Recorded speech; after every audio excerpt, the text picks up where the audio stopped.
Yo, my name is Jesse. I know you don't know me, but I know you. I know you're a man of integrity. I know you're a man of character. I know you're a man who believes in hard work and dedication. I know you're a father of three daughters. And the reason I'm reaching out to you is because I'm trying to fix this world for my daughter. I want to try to make it a better place. I want to try to get into Congress and make a change, show the younger generation that, going to the streets like they're doing and making it about that is something that it's not actually about. And believing all the hype that they're told on social media and getting over sensitive to things they don't have any business being oversensitive about, stuff that doesn't even pertain to them. And I think the issue with this is, you know,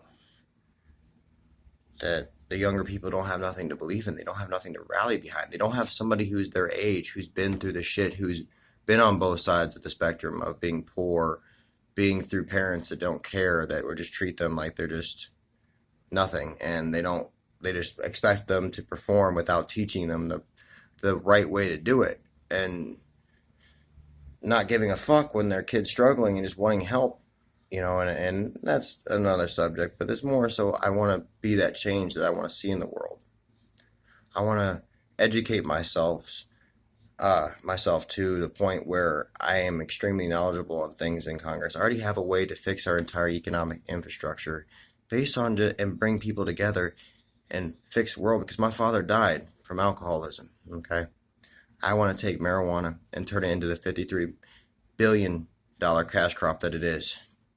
The tax revenue generated from Colorado alone was insane. $1 trillion. And that's a state that doesn't suck.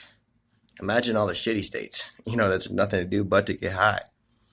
Now, I know this is not the most professional. I know this isn't the most normal way, but if we take back and we learn from Prohibition and how the economy rebounded, and once the soldiers came back from war and the taxes were raised on the alcohol, it actually revamped the economy. So we take that same concept, because the reason they made it illegal is because they couldn't stop it. All it did was create organized crime. Same thing is happening today. So why not use it for it's billions. I mean, there's this dude named Hardbody who's out in California, my age, like younger than me. He's like 21, 22. Billionaire from weed. So why aren't we utilizing that as a government and capitalizing on that?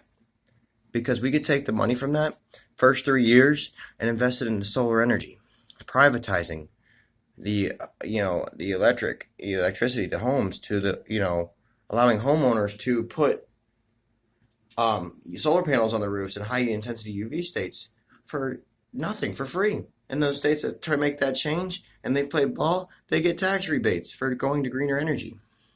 I have a plan to dissolve all our waste through using a hydrochloric acid, in a way. Also, now it'll sound the same because possible contamination in the ozone and all that stuff, but I have a system to keep it and allow little amounts to be taken out at once and tested to see if it will cause damage to the environment. So we can remove all of our wet mass accumulation of waste in a matter of years, freeing up mass amounts of space. And guess what? It's all started with weed. Now, after that first 4 years of that tax revenue generated and put into solar, that next whole year, we're going to take that and we're going to put that in down payment like a secure credit card to the timber industry. Get them to play ball. Take that entire tax revenue. Put it right there on their table. Now you ain't got nothing to lose. Invest in hemp. My daughter needs trees to breathe. I don't know about you, but I want my daughter to see the beauties of nature. And,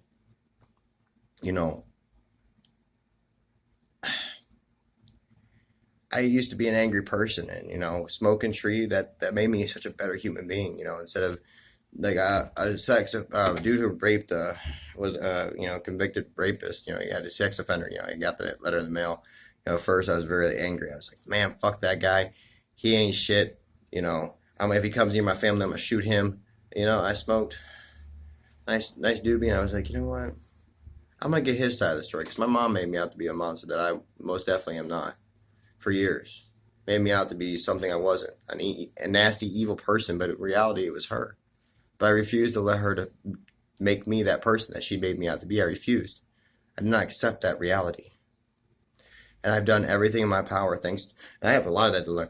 I'll also do it for this lady right here. She's the reason behind that and me being a better person. And she's the one that's like, you should reach out to Joe Rogan. And because we watch your stand up all the time, man. You guys are funny. She was actually telling me the other night it would be fucking great because, if you sat down and talked to me, I'm a lot like you guys. Bert Keisner, Bill Burr, and you, and she said we should do a podcast if the first one goes well. That's all I want. I want to get on your show and just pick your brain. That's it. You're very successful, and I'd like to know a little bit more about you, man. I'd like to shoot the shit with you and talk about this on a podcast, and because I'm trying to start my own podcast, and I feel like that really helped me reaching out to the youth. And I really would like, and if you like me, I think it'd be great to do a podcast with you, Bill Burr, and Bert Kreisner. Dude, that dude is funny as fuck.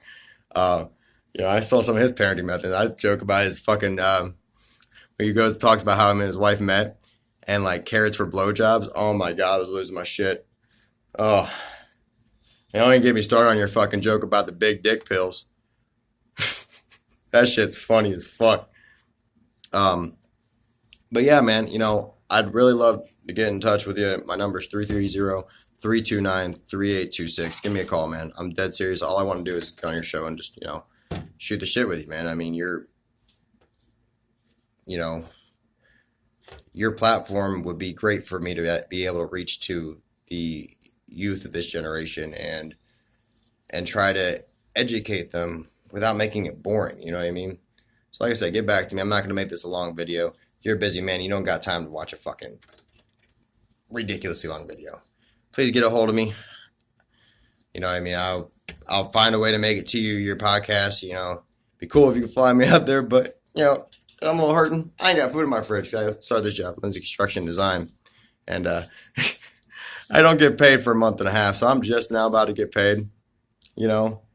And I haven't had any money from the Rona besides the stimulus. I qualify for the unemployment, but I haven't gotten it yet because it's still in appeals. But you don't see me going to the streets because, I have more important things to worry about, like trying to show the generation that you let things bother you. You know what I mean? You choose to let things offend you. I choose to let, something bother me. And my girl taught me that, something doesn't bother me if I don't let it. You know what I mean? So, and that's what I want to get through to the nation, and I want to, and I'm not, another thing, one more thing I think that you'll really find me the same issue. And, I do not apologize for anything. I'm not sorry. Everything I've gone through I've learned from. They're lessons. Mistakes aren't bad things if they're lessons. They make me wiser. So I don't apologize for anything. And I won't change or alter who I am as a person. I full-heartedly believe that weed is the best, alternative to alcohol. People gotta fucking have something to have a vice after work. I think it's best to smoke a blunt or smoke a bowl. And even going into Congress, I will not change that stance. I don't need weed to function. I'm not a drug addict, but I do, people who like to have an occasional beer or a drink, are they alcoholics? No. No, they're not. My father was an alcoholic. He died at 57. My grandpa drinks beer. Occasionally, he's poker, has a few racks, knocks a few back. He's 73 and still kicking it and being him completely healthy because it was all in moderation. Just like if you stuff ho-hos and Twinkies down your throat, eventually, if you don't do anything, you're going to be a huge fat fuck and probably have heart disease. So, it's all relative at the end of the day. Again, I'm tripping out this video. I'm not letting it go past 10 minutes. So get back to me, Joe. And hopefully we can shoot the shit, man. I think it'd be a really awesome podcast, and it'd be a great way to get my podcast jump started, and it'd be really awesome, and also, once my money starts coming, I make six figures here. So, also, I'll throw you money on shout outs too, if you'd like, down the road. That'd be great. I'd throw you I don't know, whatever. I don't know what you charge. I'm not going to give my price because I don't know. For all I know, it may not be that expensive. I don't know. But anyways, give me a call back. You got my number. I'll send it to you and the message as well. All right. Hope you watch it, Joe. Happy 4th of July. Stay classy, man. Let's make America great and keep making it great.